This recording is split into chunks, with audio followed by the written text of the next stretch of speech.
Hi, my name is Barry Crampton. Today I'm going to just bring up a subject which the ICE people and the EV people seem to be fighting about, which cars set fire the most. There's one in particular, a chap, I'm sure you know, I get kind of trolled by quite a few EV lovers.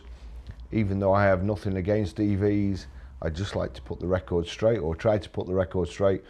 And one of them is a chap called Essex EVers, who's been making a nuisance of himself over the months. Posted something the other day.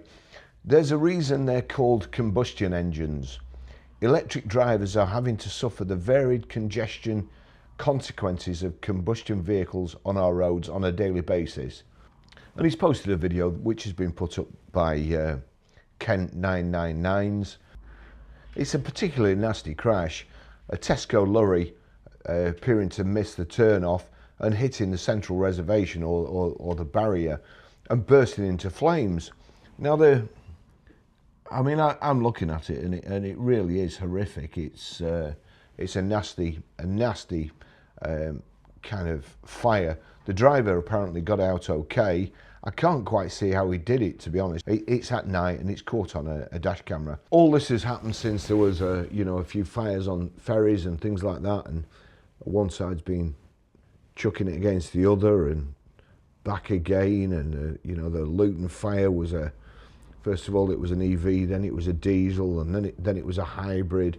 So just exactly what it was, who knows? I'm assuming it was a diesel. But this one, as I say, is particularly nasty. And this chap, every time I post a video, he's saying something and chipping in all the time. He's a real flipping nuisance. So I answered him back. It's a good job our fire engines are combustion engines. Otherwise, they may not have been able to go out and put that fire out, which happened after the lorry crashed and not while it was stationary charging. Now, the reason I said that is there was a story in the news. Well, there's been a couple of stories. First of all, International Fire and Safety Journal, December the 27th, 2022. Berlin Fire Department orders more electric vehicles from Rosenbauer. And again, you would think that's probably a good thing. I'm not sure how many miles fire engines do, whether it will now be an electric generator or not, but me personally, I can't see a massive saving by having an electric fire engine. I might be wrong, but anyway, then I noticed the other day, headlines, this is October the 17th, 2024, a blaze burns down a brand new fire station in Germany that lacked fire alarms. So they didn't have any fire alarms. The fire broke out on an emergency vehicle belonging to the fire department, which contained lithium-ion batteries and an external power connection, which leads me to believe one of the battery electric fire engines or one of their battery electric vehicles, it had caught fire in the fire station.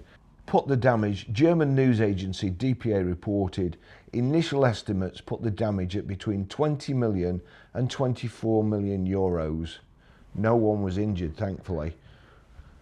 Anyway, Mr. Essex EVer, he's not replied to that. Just leads me to wonder. I do have nothing against EVs, but I also know that you can put, if a petrol or diesel, it's very difficult to get diesel to catch fire, to be honest. Diesel combusts, is it 20-to-1 compression? So you can force diesel to ignite by compressing it. But actually trying to light it, if you've got an accelerant, then you can light diesel. If you've got some petrol and you put it with diesel and you light the petrol, the diesel will catch fire, but it's quite difficult. Even if you chuck a fag in diesel, supposedly it won't ignite. So diesel's very safe. Petrol, of course, petrol vapor will explode. And there's been some nasty incidents there. One in particular, when I was younger, an exhaust on a car, and you might say, oh, well, that's a fire hazard. An exhaust on a car, if you're replacing a section of the exhaust, usually they've rusted, and you can't for the life of you get them off. Or if you do, you're trying to twist it, you damage the front box or the back box or wherever it is in the system. What the mechanics used to do is get the oxyacetylene torch, and it was this simple. This is how accidents happen.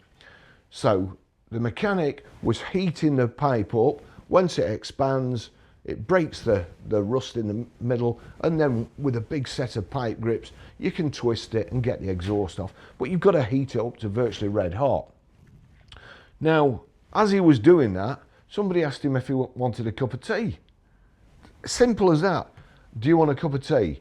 He turned around like so to say, oh yes please, 4 sugars or whatever it is mechanics have.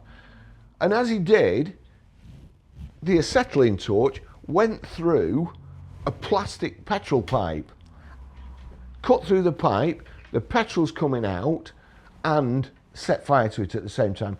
We're in the workshop, car's on the ramp, mechanics underneath. Fortunately, he had the presence of mind to grab an extinguisher and managed to put it out. Now the good thing was, because of the pressure, there was obviously plenty of fuel in the fuel tank, and the pressure was forcing the fuel out, and the fuel couldn't get back up the pipe. If it had been vapor, it boom, gone up straight away, but couldn't get back up the pipe.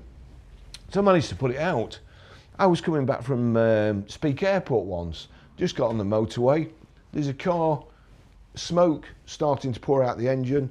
The person had got out of the vehicle. All I had was one of those car fire extinguishers, and I put it out. I managed to put it out. Now I've got another story which is a longer story, and I'll probably do a video on that.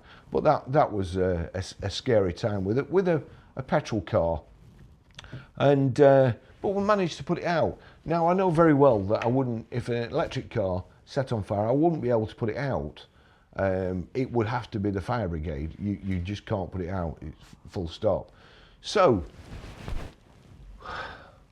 would I park an electric vehicle in the garage at my house charging? And I think the answer to that is probably no. I really don't think I'd put an electric vehicle in the garage. Whereas over the years I've put so many petrol and diesels in the garage, I mean, perhaps they don't set fire, but what if they do? As I say, you've got internal combustion cars and you've got spontaneous combustion electric vehicles. I'll leave you with that thought. Thank you.